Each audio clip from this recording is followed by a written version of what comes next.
മഹത്വപ്പെടുമാറാകട്ടെ. കഴിഞ്ഞ ആഴ്ച അടിയന്റെ മാതൃസഭയായിട്ടുള്ള കോഴിക്കോടിലെ സുവിശേഷം ബദൽ ചർച്ചിൽ ദൈവത്തെ ആരാധിച്ചു. ഇന്ന് ഇവിടെയുള്ള ദൈവത്തെ ആരാധിപ്പാൻ തക്കവണ്ണം ഒരവസരം ലഭിച്ചു ദൈവത്തെ സ്തുതിക്കുന്നു. ആരാധന എന്ന് വെച്ചാൽ ചെറിയ ചിന്തിച്ചുകൊണ്ട് ഇതിനോടനുബന്ധിച്ച് തന്നെ ചെറിയ ചിന്തിച്ചുകൊണ്ട് ദൈവത്തെ മഹത്വപ്പെടുത്താൻ ആഗ്രഹിക്കുകയാണ്.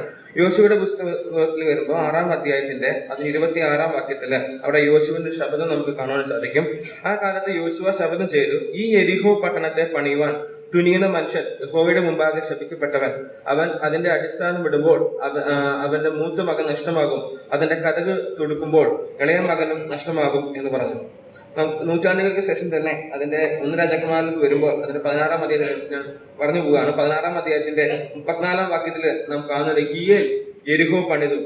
ഹിയേൽ യെരിഹോ പണിതപ്പോ തന്റെ മൂത്ത മകൻ അടിസ്ഥാനം വിട്ടപ്പോൾ തന്റെ മൂത്ത മകനും പടിവാതിൽ വെച്ചപ്പോൾ അവന്റെ ഇളയ മകനും മരിച്ചതായിട്ട് അവിടെ രേഖപ്പെടുത്തുന്നതിന് നമുക്ക് കാണുവാനായിട്ട് സാധിക്കും. ഇവിടെ പണി ചെയ്യുമ്പോൾ അവിടെ അടിസ്ഥാനം വിട്ടപ്പോൾ മൂത്ത മകനും അതിന്റെ വാതിൽ പണിതപ്പോൾ ഇളയ മകനും നഷ്ടപ്പെടുന്നതായിട്ട് ചിത്രം നമുക്ക് ഇവിടെ കാണുവാനായി സാധിക്കുന്നു. നാം പുതിയ നിയമത്തിലേക്ക് വരുമ്പോൾ ഒരു പണി ദൈവം ചെയ്യുന്നതായിട്ട് നമുക്ക് കാണുവാൻ സാധിക്കുന്നു. 1 കൊരിന്ത്യരിലേക്ക് 3-ാം അധ്യായത്തിലേക്ക് വരുമ്പോൾ അവിടെ ദൈവിക ഗ്രഹം അവിടെ പണിയുവാണ് നമ്മുടെ ദൈവം.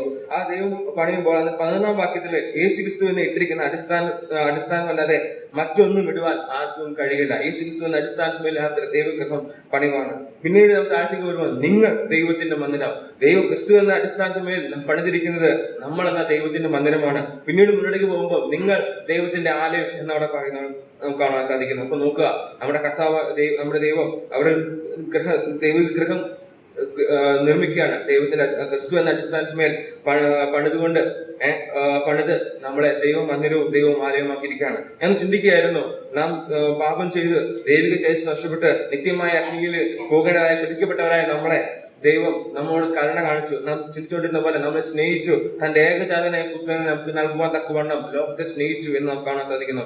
തന്റെ ഏകജാതനായ പുത്രനെ നമുക്ക് ചിന്തിക്കാനിടയായി. അതുപോലെ തന്നെ തന്റെ മടിയിലിരിക്കുന്നതായിട്ടുള്ള പുത്രനെ നമുക്ക് വേണ്ടി ഈ ലോകത്തിലേക്ക് അയച്ചു. നാം ഈ ലോകത്തിലേക്ക് അയക്കുക മാത്രമല്ല, നമുക്ക് വേണ്ടി ആ കാൽക്രൂശിലെ യാഗം, ആ ക്രൂശുമരണം ഏറ്റുവാങ്ങുന്നതായിട്ട് ക്രൂശില് യാഗമായി അർപ്പിക്കപ്പെടുന്ന കാണാൻ സാധിക്കുന്നു. ഞാൻ ആ യേശുവിന്റെ ക്രൂശുമരണം തൊട്ടും മുൻപുള്ള ആ പ്രാർത്ഥന ചിന്തിക്കുന്നു. ആ ശേഷമുള്ള ആ ക്രൂശുമരണം ഓർക്കുമ്പോൾ ആ കണ്ണുനീർ ഒഴുകിക്കൊണ്ട് കഴിയുമെങ്കിൽ ഈ പാനപാത്രം എങ്കിലും നീക്കണമേ എന്നുള്ള ആ പ്രാർത്ഥന.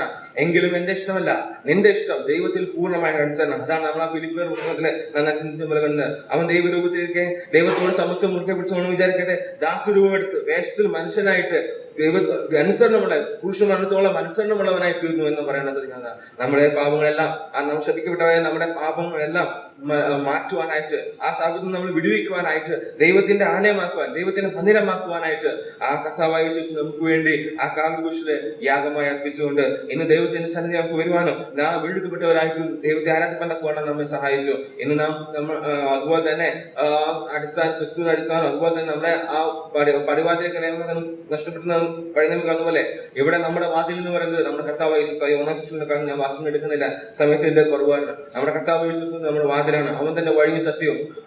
നമ്മളെ ദൈവത്തിന്റെ മന്ദിരമാക്കുവാനും ദൈവത്തിന്റെ മക്കളാക്കുവാനും ദൈവത്തിന്റെ ആലയമാക്കുവാനായിട്ടും ശപിക്കപ്പെട്ടവരായി നമ്മളെ ആക്കുവാനായിട്ട് ദൈവം കാണിച്ച കരുണ സ്നേഹം എല്ലാം നമുക്ക് ഓർത്തുകൊണ്ട് അവൻ നമുക്ക് ആരാധിക്കാം. ദൈവം നാം മാത്രപ്പെടുവാനാകട്ടെ.